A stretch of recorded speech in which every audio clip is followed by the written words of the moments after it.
dia sebenarnya sakit kepala ni common kat mana-mana pun kita ada. Dan kita kena jelas dengan kita punya takrifan. Kita cerita pasal sakit kepala, bukan sakit migraine. Sebab sakit kepala ni besar, luas, dan dia ada macam-macam jenis sakit kepala. Migraine itu adalah salah satu daripada jenis sakit kepala tu. Okay. So sekarang adakah sakit kepala ni common? Ya, sebab siapa yang tak pernah sakit kepala? Okay. Kan? So persoalannya, adakah sakit kepala ni jenis yang bahaya ataupun tidak? Faham. Tapi kan ramai juga kita boleh nampak dekat luar, adalah beberapa pasien yang sakit kepala tu dah jadi macam salah satu rutin harian dia, doktor. Dan bila tanya, sakit kepala hari-hari ke? Memang ada, memang sakit kepala hari, sampai dah standby ubat tahan sakit dah.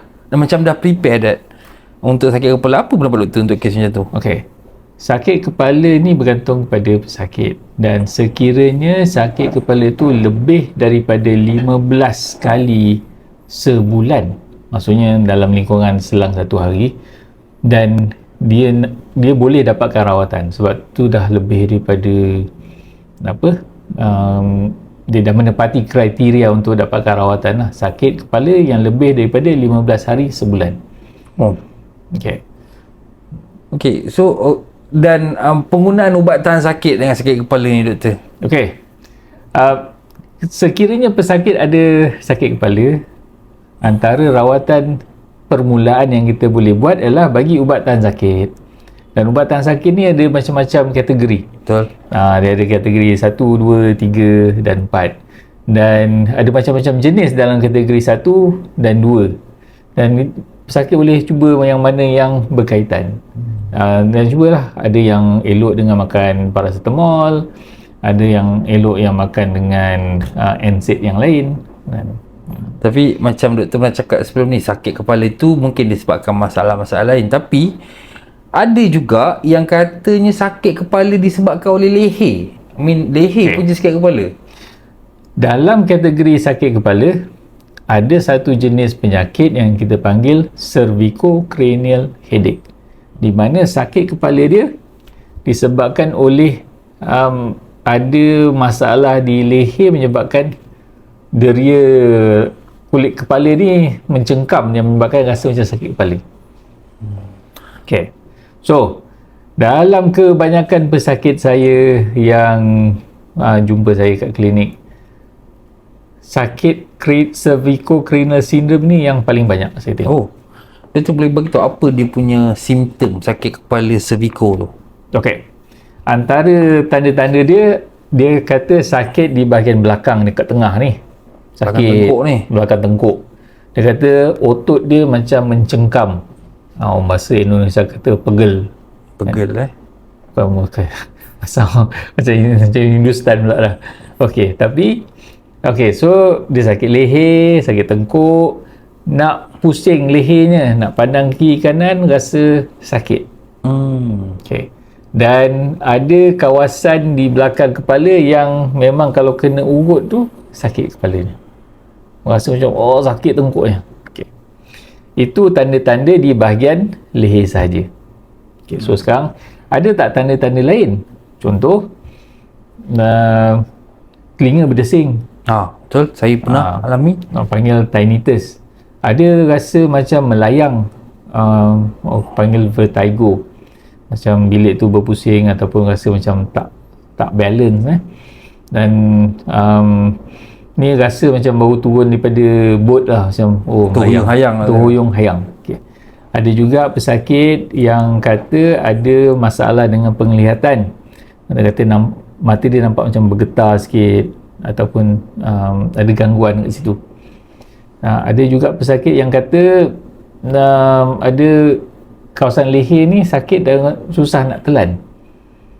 Dia ada pesakit-pesakit yang dah jumpa doktor telinga, doktor ENT, tak jalan juga. Kata normal. Ada yang dah jumpa doktor mata, nampak normal. Ada yang dah jumpa, bila dah sakit kepala jumpa pakar neurologi, mungkin keadaan dia buat scan kepala, nampak normal. Ya. Dan bila jumpa saya saya kata kita belum scan leher saja. Jadi kita kena scan leher untuk check adakah sakit kepala tu disebabkan oleh leher ni ataupun tidak. Dan kalau disebabkan oleh leher, kita boleh buat rawatan. InsyaAllah selesai. Okay, itu baru bahagian ni. Kita nak masuk sakit kepala dan wanita. Diorang kata wanita ni paling kerap kena sakit kepala, especially masa datang bulan tu. Ada kaitan ke tu? Ada kaitan sebenarnya sakit kepala dengan period ni. Macam sakit kepala dengan sakit belakang. So dia berkaitan dengan hormon. So ada boleh jadi sakitnya di leher ni menyebabkan sakit kepala. Ada juga disebabkan oleh period tu menyebabkan emosinya bercampur aduk, boleh menyebabkan pemikirannya tak berapa lancar dan menyebabkan emosi terganggu. Tu menyebabkan sakit kepala juga. Boleh jadi tension headache boleh jadi tension headache. So wanita kat luar sana memang ada risiko lah untuk mendapat sakit kepala hampir setiap bulan lah tu. Dan satu lagi, ni perbezaan antara lelaki dengan perempuan lah. Ni macam lelaki kita boleh je pandang dinding tak fikir apa-apa. Saya rasa saya boleh. Kita ada satu kelebihan dan kebolehan untuk mengosongkan kepala. Termenung je kan. Termenung je, fikir apa, tak ada fikir apa-apa. Tapi kalau tak ada fikir apa-apa, pandang apa? Saya tak pandang apa-apa. Tak buat apa? Tak buat apa. Jadi ada aktiviti yang lelaki boleh buat tanpa berfikir. Terus? Contoh mancing, tunggu. Campak, tengok je. Tak buat apa pun. Tapi itu adalah healing untuk dia. Betul. Perempuan, dia fikiran dia bersangkut paut dengan benda-benda lain lah. Dia mungkin dia dapat period, dia fikir pasal benda lain, nak masak apa, banyak benda yang dia fikir. Ia macam sarang tebuan, kau jangan kacau lah waktu tu. Betul. Okey doktor, untuk kita masuk ke bahagian rawatan lah doktor. Rawatan yang terbaik yang pertama yang boleh dibuat di rumah kalau sakit kepala yang Okey, sebelum tu, apa tanda-tanda sakit kepala yang paling bahaya yang perlukan rawatan segera? Sakit kepala yang membunuh biasanya berkaitan dengan sakit kepala yang teramat sangat yang tak pernah rasa sebelum ni. Itu nombor 1. Nombor 2, dia berkaitan dengan pengsan. Nombor 3, berkaitan dengan sawan. Dan keempat, mungkin hilang tahap kesedaran diri tu.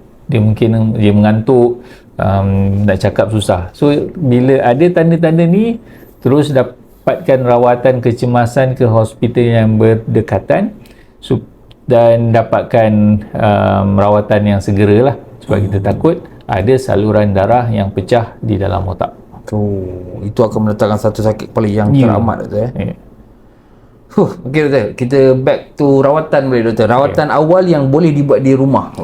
Rawatan awal yang boleh dirawat di rumah, nombor 1, makan ubat tahan sakit yang mudah didapat, yang mudah dapat. Okey, yang mungkin ada dekat dalam peti ais mungkin, sejuk ataupun kedai Sebeneka. Okey. Lepas tu apa kita boleh buat? Kita boleh tuam sejuk. Mungkin tak ada ais tapi kita letak air sejuk dalam botol ke, kita tuam sini. Bagi dia sejuk lah. Okey. Nombor 3, mungkin urutan yang lembut lah dekat leher. Okey. Dan selepas itu, apa yang kita perlu buat? Kita cuba bertenang. Sebab kadang-kadang kita dah boleh tahu trigger sakit kepala tu apa. Kelang kabut, banjir tiba-tiba, jalan jam, dan rushing. Kita kena tenang.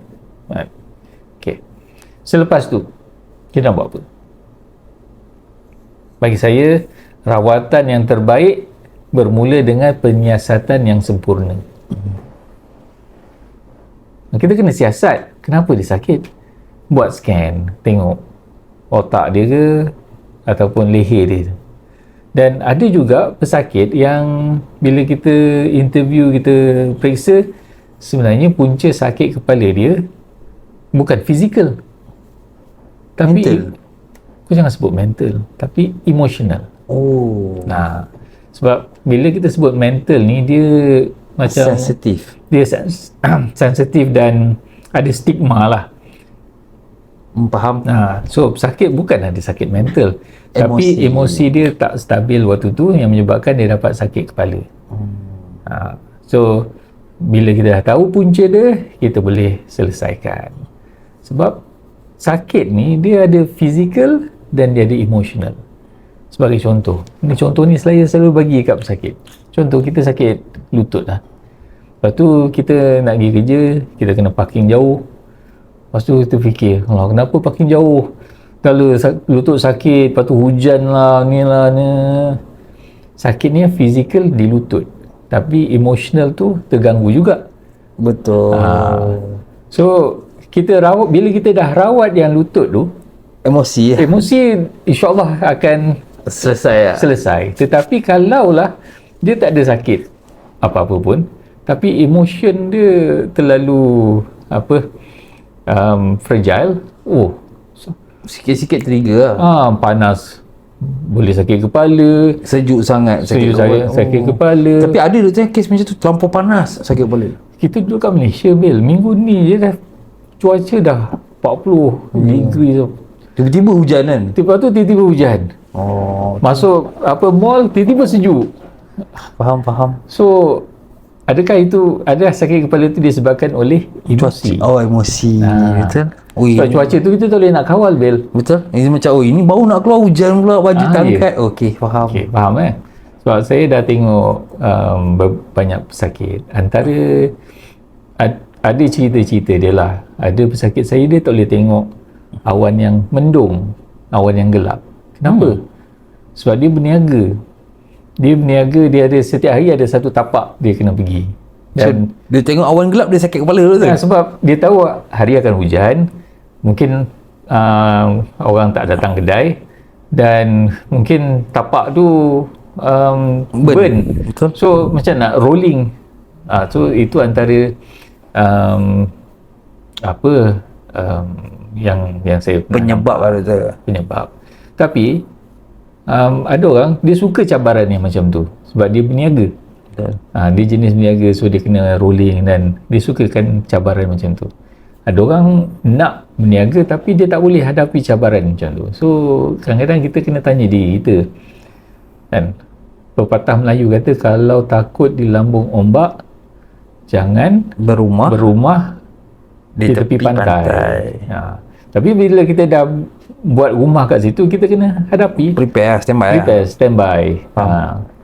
Okay, doktor, macam mana pula dengan kes-kes yang sakit kepala tapi tak nak jumpa doktor, nak tahan je sakit kepala tu?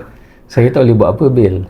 Tak, mungkin nasihat doktor lah, nasihat. Sebab dia orang selalu anggap sakit kepala is a normal, doktor tau.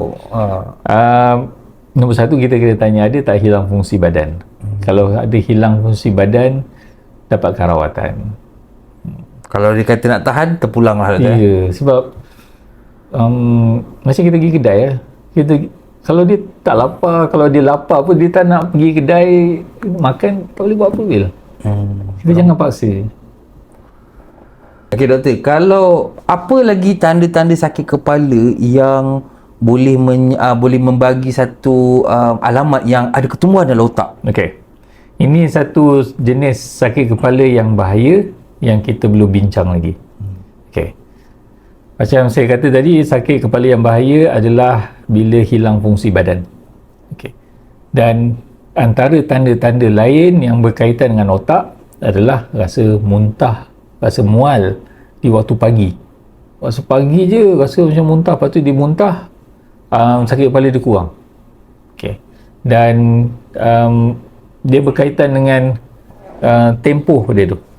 Ada juga pesakit sebelum ni sakit kepala dia sehari sekali atau selang 2-3 hari sekali.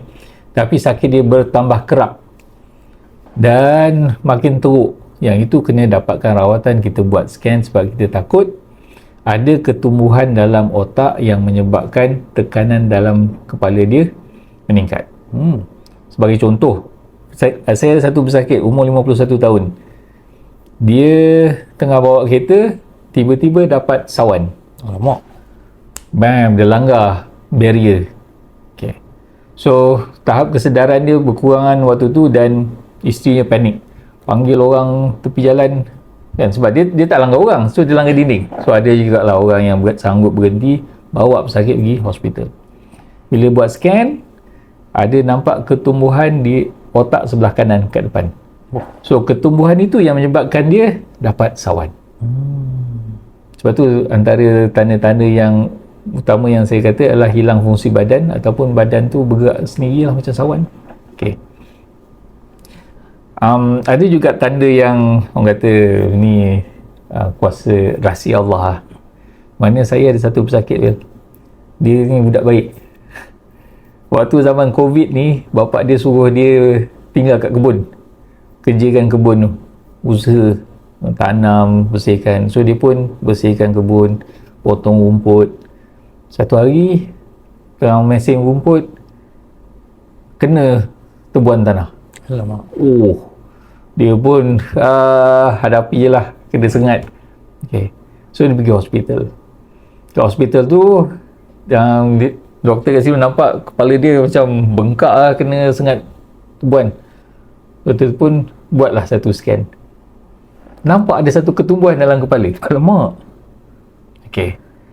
Sengatan tebuan tu tidak menyebabkan dia dapat ketumbuhan. Betul. Tetapi diberikan macam petunjuk untuk buat scan. Dan dia tak ada tanda. Betul. Tapi dia buat je, dia ikut je cakap mak dia. Dibantu kan. Dia dibantu. Okay. Dan Alhamdulillah kita buat operation dengan selamat. Berjaya dikeluarkan dengan selamat. Itu dia ada masuk dalam TikTok. Oh ya? Aduh. Saya doktor yang kes tebuan. Wife dia yang mula-mula cakap, ingat tak kes yang ni? Saya isteri dia. Nanti boleh lah. Tak ada. Okay doktor, sakit kepala. Once kita sakit kepala, kalau pergi hospital kan, kita nak check MRI ke, nak buat CT scan ke, nak buat apa? Okay. Paling mudah adalah buat CT scan. Ini dalam, kita boleh buat CT scan dalam tempoh yang cepat dah, kurang daripada 5 minit dah selesai. Dah boleh nampak lah. Boleh nampak. So kita boleh tengok kalau ada ketumbuhan, kita boleh nampak bengkak di otak. Dan kalau katakan ada sinusitis yang menyebabkan sakit kepala, kita boleh tengok daripada CT scan tu. Okay. Dan kalau tak nampak apa-apa, kita boleh proceed dengan MRI, di mana gambarnya high definition, lebih baik untuk kita tengok otak tu. Cuma untuk buat MRI ini dia perlukan masa lah, dalam setengah jam. Nak baring dalam mesin tu, tengok, dan tak boleh gerak lah. Okay, dan antara CT scan dengan MRI yang terbaik lah. Tapi untuk masa kita ambil CT scan tu. Alright doktor, penutup untuk topik sakit kepala hari ni. Okay, sakit kepala ni semua orang pernah rasa, semua orang pernah alami. Tapi kalau dia berlarutan dan mengganggu kehidupan, usahalah untuk dapatkan rawatan.